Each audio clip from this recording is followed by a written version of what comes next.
My name is Jovine. I signed up for this course because I want to learn a bit more about 3D printing. I find this course very interesting because we get to learn how to really start from scratch to design a CAD drawing, and then after that how to send it for 3D printing.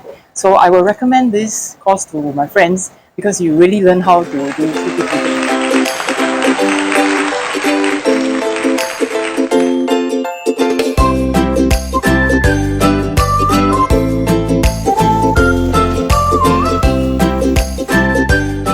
My name is Rick. I'm from Temasek Polytechnic, but from a different department actually. Why I signed up for this course is because I do 3D assets, so I want to bridge this 3D asset creation capability into the physical world. That's why I signed up to understand more about how to create physical stuffs. Right? I find this course interesting. Yeah, I would recommend this to anyone who's trying to bridge their skill sets from virtual reality to reality.